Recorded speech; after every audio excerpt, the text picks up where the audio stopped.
Hey, this is Coach Rob's Coaching Minute. I wanted to address a couple of things that have been affecting the way that I watch football. I watched the LSU-Auburn game this weekend.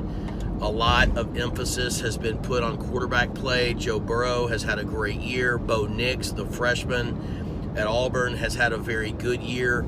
Honestly, I think there were a lot of factors that went into that game, but I think ultimately it came down to quarterback play in terms of the outcome of that game. Also, a topic that's kind of hot right now is, the the Cleveland Browns and what type of a year they're having. Former quarterback Freddie Kitchens is the coach of kind of the new, superstar, the next superstar of the league, so to speak, with Baker Mayfield in his second year, but they've just been underachieving. Of course, playing against the Patriots yesterday, did not have a lot of success, ended up losing by 2 touchdowns, although when you turn the ball over 3 times in the first half against New England, that makes it very difficult to have any chance to win. So here are the things that are coming to mind to me as to the things that you have to have in order for a passing game and a quarterback to be successful.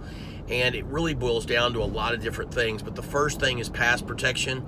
It seems like a lot of times when we don't have the protection called properly, or we're not able to get a pre-snap read on a blitz properly, that just results in the quarterback looking bad. If the quarterback is not able to get the proper protection called, or the center or whoever is calling the protection isn't able to get the proper protection called with man-on-man, then you've got to have some sort of a hot answer or some sort of a quick pre-snap read that enables the quarterback to say, okay, I've got press man on the edge and I'm going to throw the fade ball, or I'm going to throw quick to a hot receiver where an outside linebacker or the overhang is coming off the edge to try to blitz the quarterback. But if I just stick with the play call and I run a deep play action drop or a 7-step drop and try to step up in the pocket, then not only am I putting myself at risk in terms of timing and everything else, but I'm really asking every single one of my offensive linemen to make sure that he does his job. And I just think, in the big scheme of things, to ask 5 big dudes to keep 5 more athletic, slightly smaller, but still very large, talented guys, for them to mano a mano win 5 out of 5 battles on a play like that, I think is very much a tall order. And how many times have we seen 4 rushers beat 5 linemen, or 6 guys if the back is in protection? It just isn't likely to happen. And so when you're outnumbered on a blitz, it's very likely that you're going to have a storm coming that you can't weather. And so you've got to get rid of the ball quickly, and you've got to at least be able to line up, if it's not third down, line up and 2nd and 10, 3rd and 10, or just back to the line of scrimmage, not taking a big loss, not risking an interception or a sack fumble, and then also just the field position, getting back to the line of scrimmage so that you got a chance on the next play. So protection is really the first thing. The second thing is timing, which is related to the hot route that we just talked about. Timing between a quarterback and a receiver has got to be right. We saw Burrow, speaking of LSU, we saw Burrow a couple of times on Saturday throw that back shoulder pass, one time in particular to Jamar Chase, where he made a really great adjustment. There is no way that you complete that pass unless you work on it in practice. It is a timing route. It is a throwing to a spot. You are counting on the defender being right on the receiver, and there's really no way the corner can do a better job than what he did, because at the end of the day, when the ball is coming to the outside shoulder, the receiver is expecting it, the defender is reacting. If the defender does a perfect job reacting, the only thing that he can end up doing is go through the receiver and get a pass interference. The worst case for the offense, if the ball is thrown properly, the worst case for the offense is that he somehow gets a hand on the ball, or it's not quite out of the reach of the defender and it's an incomplete pass. But that ball obviously can never be thrown to the inside. If that ball is thrown to the inside, which again Burrow did on one occasion, going left to right near the end zone in the second half, if you throw that ball to the inside, it's going to get picked off. It's going to get picked off. And I think that's one of the things that Bo Nix got away with against Oregon. I think he threw a couple of bad balls and his receivers made a great play. So protection is one, timing between quarterback and receiver is number two.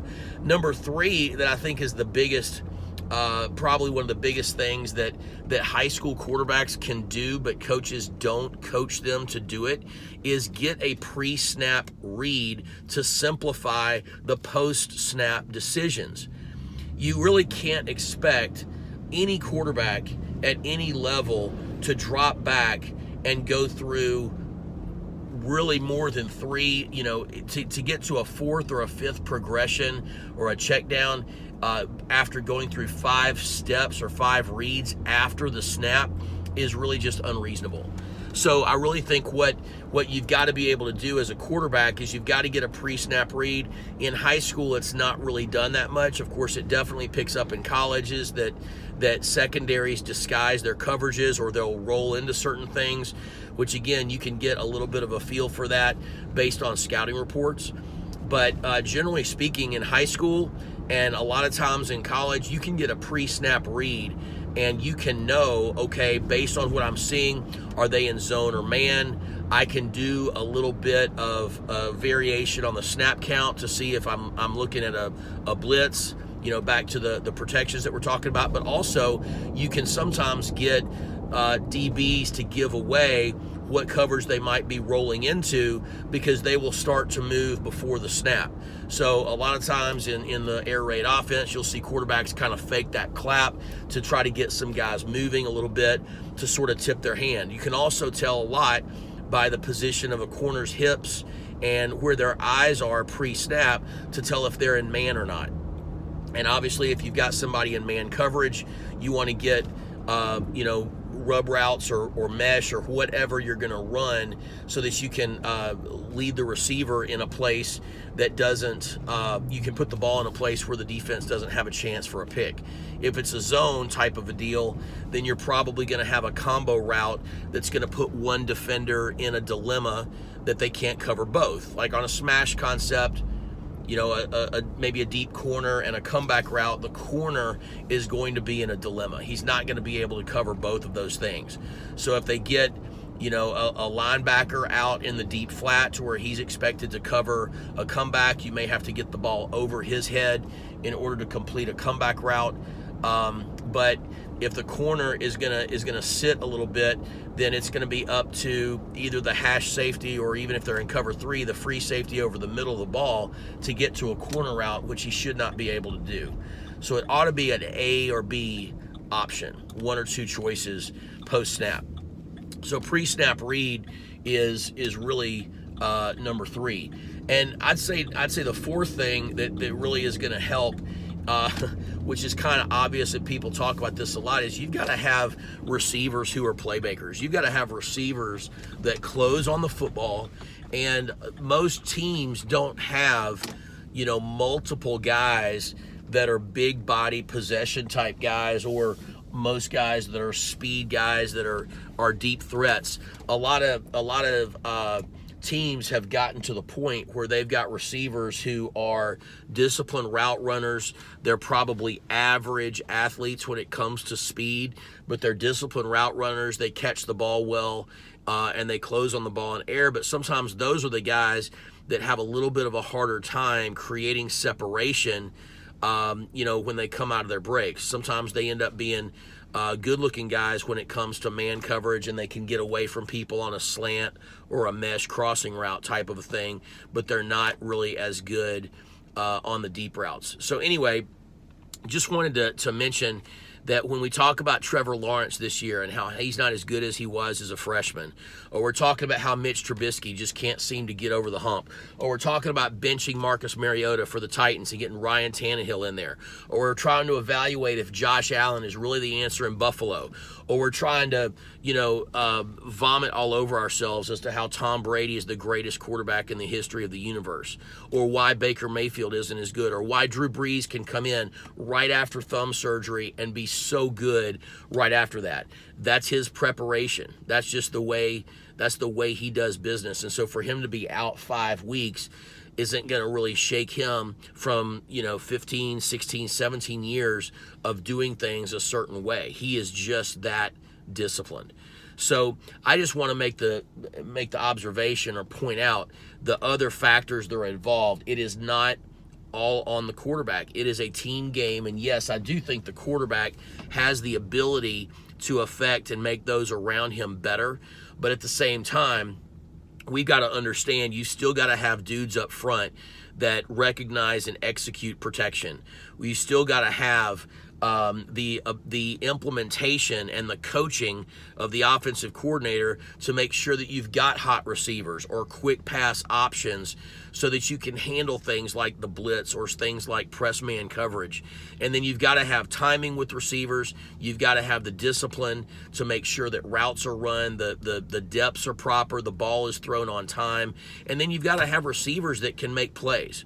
So the quarterback is certainly the biggest factor, but not the only factor when it comes into being successful. I think the casual fan gives far too much credit to the quarterback when things go well, and far too much blame when it doesn't. But yet we're still looking at the guys that are consistently good.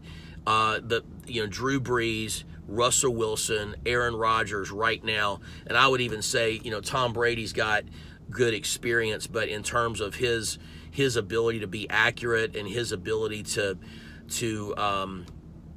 execute throws is definitely starting to taper off as he's gotten older. But Rodgers, Brees, and Wilson are about as good as it gets, and of course Mahomes is out right now.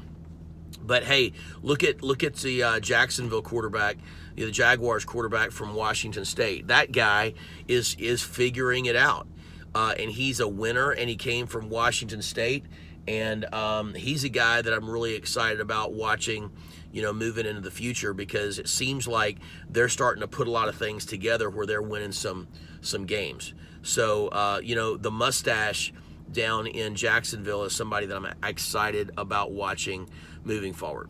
So anyway, please send me comments, questions, opinions. All are welcome.